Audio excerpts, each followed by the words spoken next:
Hi friends, so in this tutorial I will be creating a simple PowerShell script that will read and all the files and directories in the temp directory, and it will display the number of files and directories that are in that particular temp directory.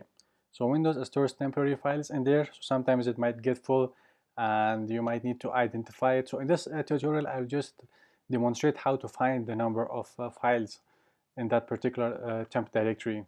But in the next few tutorials, what I will be doing is that I will be adding functionalities like finding the size of that directory, and if the file is the size is big, then you can also remove the contents of that directory. So those things I will cover in the previous, in the not previous, in the next few tutorials. And what I will be doing in this tutorial is just um, show you how to find those files. Now in here what I will be doing is that, so first of all, just instead of directly jumping to the temp directory, since there are a lot of files and directories in there, I will start by demonstrating it simply in my documents directory, which currently has one folder or one directory and like 9 other files in here. So 1 2 3 4 5 6 7 8 and 9. Now this is the so instead of just typing it in there, what I should be doing is I will do it directly in the PowerShell, and for the other ones I will do it in the text file for the temp directory. So for this one, let's just create a variable and call it documents and assign it the directory. So I'm here and here I'm saying C users admin documents. So if we see document, not document, documents, you can see that it shows us our directory.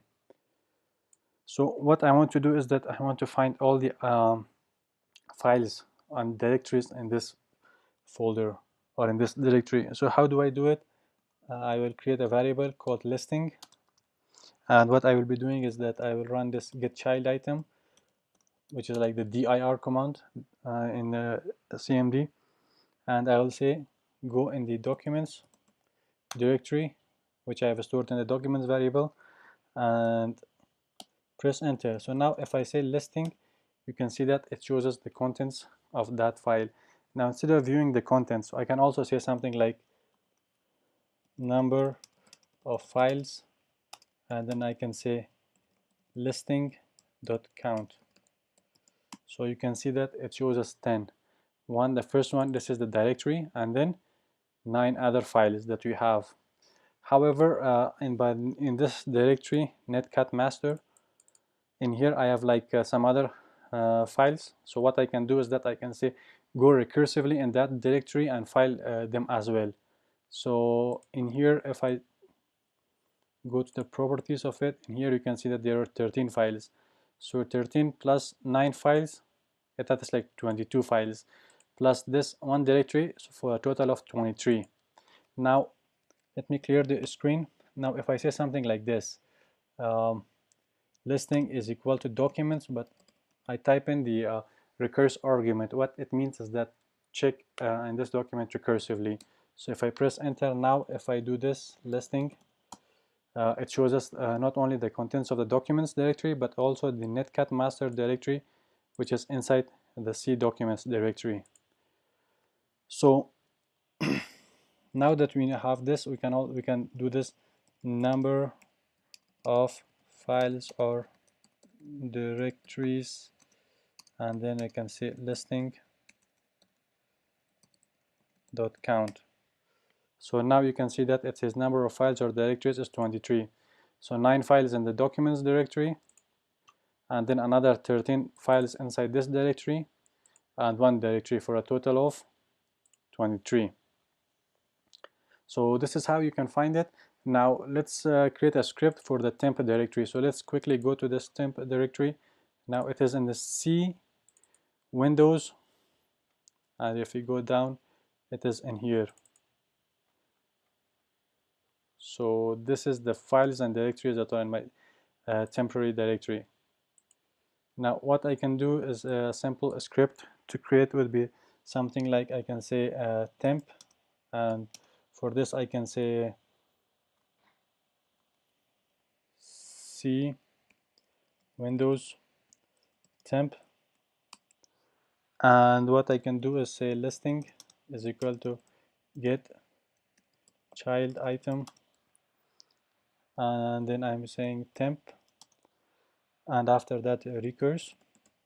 After that what I will do is that I will say something like number of files and directories plus listing. So what in here you're doing is that you're creating a temp variable which will hold this address of C Windows temp directory, and then we're creating another variable called listing, and you're running this commandlet get child item on this directory temp which holds this address.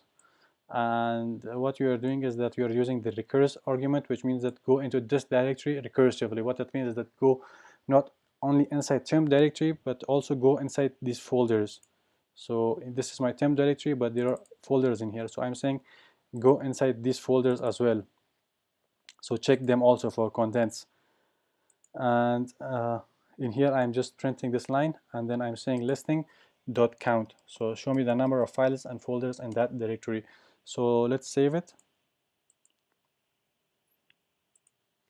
Now let's go to the documents, so dir. So this is my script, PowerShell script, so let's run it. Now you can see that in here we are seeing number of files and folders is 69.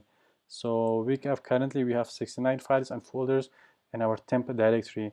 One other thing that I want to quickly mention is that if you don't know where this folder is, sometimes I think it's different between different versions of Windows, and if you want your script to be portable, what you can do is if you want your script to be portable between different Windows machines, what you can do is that you can also use the environment variables.